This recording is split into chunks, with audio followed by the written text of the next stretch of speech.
മലപ്പുറം പുതുപ്പൊന്നാനിയിൽ വീട് കത്തിനശിച്ചു. ചെങ്കോട്ട സ്വദേശി ബൽക്കിസിന്റെ വീടാണ് കത്തിനശിച്ചത്.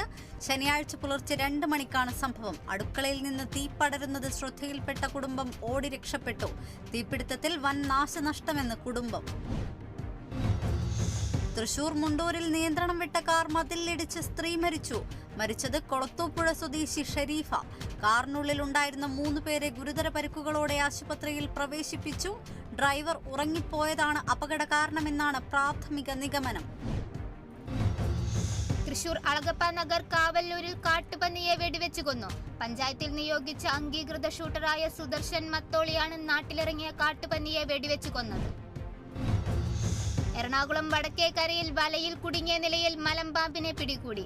വാവക്കാട് സ്വദേശി ഹരിഹരന്റെ വീട്ടിൽ നിന്നാണ് 6 അടി നീളമുള്ള മലമ്പാമ്പിനെ കണ്ടെത്തിയത്. Snake rescuer Arun V Ravi പാമ്പിനെ പിടികൂടി വനപാലകർക്ക് കൈമാറി. വയനാടിനൊരു കൈത്താങ്ങായി തൃശൂർ പുന്നമ്പറമ്പിലെ തലമുതിർന്ന CPIM പ്രവർത്തകൻ PK ജയറാം മുഖ്യമന്ത്രിയുടെ ദുരിതാശ്വാസ നിധിയിലേക്ക് 2 ലക്ഷം രൂപ സംഭാവന നൽകി. പാർട്ടി ജില്ലാ സെക്രട്ടേറിയറ്റ് അംഗവും MLAയുമായ സേവ്യർ ചിറ്റിലപ്പിള്ളി പണം ഏറ്റുവാങ്ങി. ചടങ്ങിൽ T പരമേശ്വരൻ അധ്യക്ഷത വഹിച്ചു. തൃശൂർ തെക്കുംകര ഗ്രാമപഞ്ചായത്തിന്റെ കീഴിലുള്ള ദുരിതാശ്വാസ ക്യാമ്പുകളിൽ കഴിഞ്ഞിരുന്ന 30ഓളം കുടുംബങ്ങൾക്ക് ഭക്ഷ്യദാന കിറ്റ് വിതരണം ചെയ്ത യൂത്ത് കോൺഗ്രസ്. മഴക്കെടുതി മൂലം ദുരിതാശ്വാസ ക്യാമ്പുകളിൽ കഴിഞ്ഞിരുന്ന കുടുംബങ്ങൾക്കാണ് പലവ്യഞ്ജനങ്ങളും പച്ചക്കറികളും ഉൾപ്പെടുന്ന കിറ്റ് വീടുകളിലെത്തി വിതരണം ചെയ്തത്. KPCC വിചാർ വിഭാഗ് ജില്ലാ ചെയർമാൻ ഡോക്ടർ ജെയിംസ് ചിറ്റിലപ്പിള്ളി വിതരണോദ്ഘാടനം നിർവഹിച്ചു. തൃശൂർ ചാവക്കാട് തിരുവത്രയിൽ പ്രകമ്പനമുണ്ടായ സ്ഥലം ജിയോളജിക്കൽ വകുപ്പ് സന്ദർശിച്ചു. 2 ക്വാർട്ടേഴ്സിലെ ചുമരുകളിലാണ് പ്രകമ്പനത്തെ തുടർന്ന് വിള്ളലുണ്ടായത്. ചാവക്കാട് തഹസിൽദാർ TP കിഷോറിന്റെ നേതൃത്വത്തിലാണ് ജില്ലാ ജിയോളജിസ്റ്റ് സംഘം പരിശോധന നടത്തിയത്. ആശങ്കപ്പെടേണ്ട സാഹചര്യമില്ലെന്ന് ജില്ലാ ജിയോളജിസ്റ്റ് ഡോക്ടർ AK മനോജ് പറഞ്ഞു. കൊല്ലം ചടയമംഗലത്ത് ജഡായു ജംഗ്ഷനിൽ ഹെറോയിനും കഞ്ചാവുമായി അന്യസംസ്ഥാന സ്വദേശി പിടിയിൽ. 700 മില്ലിഗ്രാം ഹെറോയിനും 5 ഗ്രാം കഞ്ചാവുമായാണ് ആസാം സ്വദേശി റഫീഖുൽ ഇസ്ലാം പിടിയിലായത്. ചടയമംഗലം എക്സൈസ് ഇൻസ്പെക്ടർ രാജേഷ് AKയുടെ നേതൃത്വത്തിലുള്ള സംഘമാണ് പ്രതിയെ പിടികൂടിയത്. മലപ്പുറം കൊളത്തൂരിൽ 5.820 ഗ്രാം MDMAയുമായി 3 പേരെ പോലീസ് അറസ്റ്റ് ചെയ്തു. അറസ്റ്റിലായത് പുത്തനങ്ങാടി സ്വദേശികളായ ഷെബിൻ വർഗീസ്, ചള്ളപ്പുറത്ത് മുഹമ്മദ് റിൻഷാദ്, അബ്ദുൾ വദൂദ് എന്നിവർ. കൊല്ലം കരുനാഗപ്പള്ളി മാളിയേക്കൽ റെയിൽവേ മേൽപ്പാലം തുറന്നു കൊടുക്കണമെന്നാവശ്യപ്പെട്ട് BJP കരുനാഗപ്പള്ളി നിയോജക മണ്ഡലം കമ്മിറ്റിയുടെ നേതൃത്വത്തിൽ പ്രതിഷേധ മാർച്ച് നടത്തി.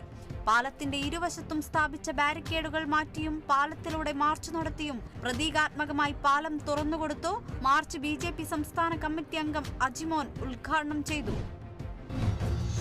വഖഫ് ബോർഡ് ഭേദഗതി ബിൽ ഭരണഘടനാ വിരുദ്ധമാണെന്നും ബില്ല് തിരുത്തണമെന്നും ആവശ്യപ്പെട്ട് PDP സംസ്ഥാന വ്യാപകമായി ബില്ല് കത്തിച്ച് പ്രതിഷേധിച്ചു. പൂഞ്ഞാർ മണ്ഡലം കമ്മിറ്റി ഈരാറ്റുപേട്ടയിൽ നടത്തിയ സമരം ജില്ലാ പ്രസിഡന്റ് നിഷാദ് നടക്കൽ ഉദ്ഘാടനം ചെയ്തു. Kerala Pradesh school teachers association Kottayam ജില്ലാ കമ്മിറ്റിയുടെ നേതൃത്വത്തിൽ കിറ്റ് ഇന്ത്യ ദിന സദ്ഭാവന യാത്ര നടത്തി. ചങ്ങനാശ്ശേരി മുനിസിപ്പൽ പാർക്കിന് സമീപത്തു നിന്നും ആരംഭിച്ച പദയാത്ര മുനിസിപ്പൽ ജംഗ്ഷനിൽ സമാപിച്ചു. തുടർന്ന് നടന്ന സദ്ഭാവന ദിന സമ്മേളനം KPSTA സംസ്ഥാന സെക്രട്ടറി വർഗീസ് ആന്റണി ഉദ്ഘാടനം ചെയ്തു. അധ്യാപക സമൂഹത്തിന്റെ അവകാശങ്ങൾ സംരക്ഷിക്കാനായാണ് യാത്ര നടത്തിയത്. കുന്നംകുളം തൃശൂർ റോഡിൽ കണ്ടെയ്നർ ലോറിയിൽ നിന്ന് ഇരുമ്പ് പൈപ്പുകൾ റോഡിലേക്ക് വീണു. മധുരക്കുളം റോഡിൽ നിന്ന് തൃശൂർ റോഡിലേക്ക് കയറുന്നതിനിടെ ലോറി പെട്ടെന്ന് ബ്രേക്ക് ഇട്ടതോടെയാണ് പൈപ്പുകൾ റോഡിൽ ചിതറി വീണത്. ലോറിക്ക് പിറകിൽ മറ്റു വാഹനങ്ങളില്ലാതിരുന്നതിനാൽ വൻ ദുരന്തമൊഴിവായി. മേഖലയിൽ ഭാഗികമായി ഗതാഗതം തടസ്സപ്പെട്ടു. വളർത്തുനായയുടെ നഖക്ഷതമേറ്റ വീട്ടമ്മ പേവിഷബാധയേറ്റു മരിച്ചു. മരിച്ചത് തിരുവനന്തപുരം ചെന്തൂപ്പൂര് ചരുവിളാകം സ്വദേശി ജെയിനി. സംഭവത്തെ തുടർന്ന് നഗരസഭാ ജീവനക്കാർ പ്രദേശത്ത് ക്ലോറിനേഷൻ നടത്തുകയും ലഘുലേഖകൾ വിതരണം ചെയ്യുകയും ചെയ്തു.